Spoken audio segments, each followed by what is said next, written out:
కంసుడికి పగలు రాత్రి లోకమాయ చెప్పిన మాటలే గుర్తుకు వచ్చి నిద్ర లేకుండా చేస్తున్నాయి.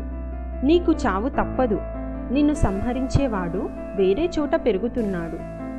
ఎంత ప్రశాంతంగా ఉందామన్నా ఉండలేకపోతున్నాడు కంసుడు. నా మృత్యువు రూపంలో ఈ భూమిపైకి వచ్చినవాడు ఎవడు? ఎక్కడ పెరుగుతున్నాడు? ఎలా కనిపెట్టడం? ఎవరక్కడ? ఆజ్ఞ ప్రభు. నీవు వెళ్ళి రాజ్యమంతటా పర్యటించి పిల్లలకి పాలిచ్చే నెపంతో నీ స్తనాలలో విషం నింపుకొని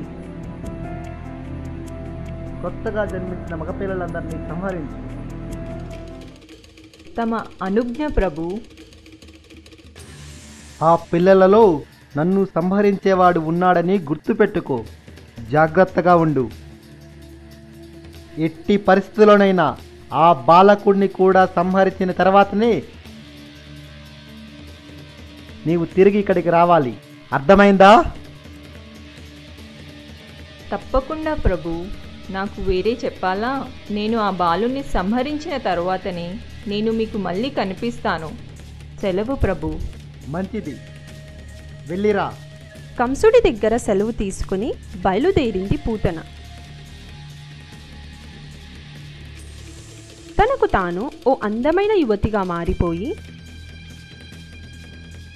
రాజ్యమంతటా కలియ తిరుగుతూ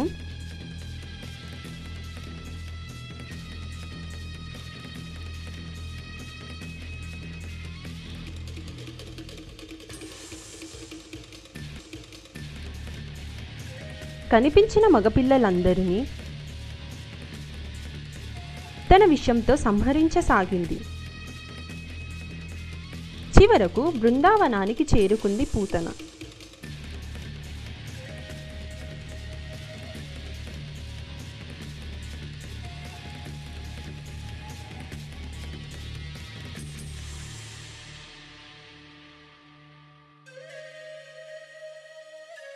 ఆహా, ఎంత ముద్దుగా ఉన్నాడు నా చిన్ని కృష్ణుడు.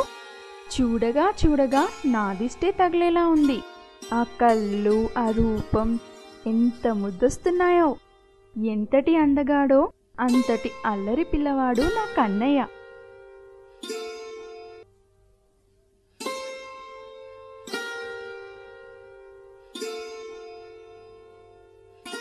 బృందావనంలోని నందుడి ఇంటికి చేరుకుంది పూతన.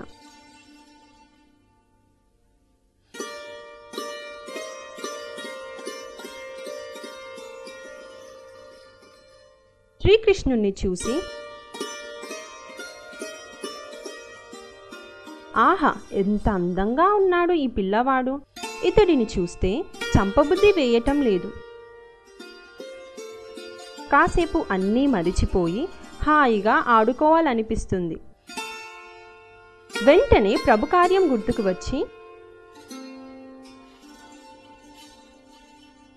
లేదు, వీలు లేదు, నాకే ఇటువంటి ఆలోచనలు కలుగుతున్నాయంటే సందేహం లేదు.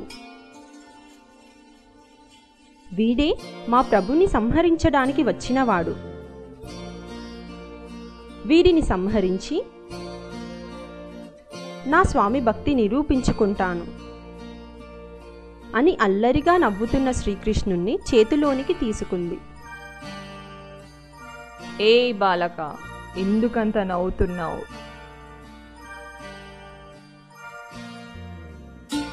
ఇదిగో ఇప్పుడు చూడు, నీ పని అయినట్లే. ఇంకెంతసేపు నవ్వుతావులే? మా ప్రభువుల వారినే చంపుదామనుకుంటున్నావా?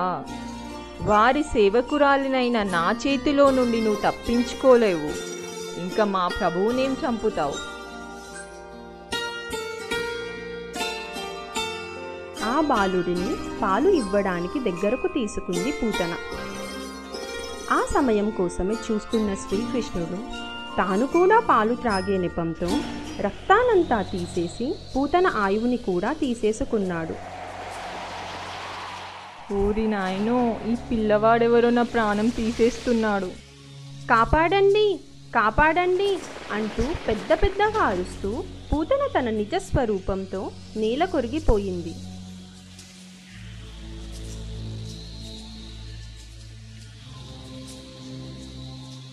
అంత పెద్ద రాక్షసిని చూసి ఊరంతా భయపడ్డారు. నేను అనుకుంటూనే ఉన్నాను, ఎవరి కళ్ళైనా నా కన్నయ్య మీద పడ్డాయేమోనని. ఈ రాక్షసి నా కన్నయ్యను తీసుకుపోవడానికి వచ్చింది.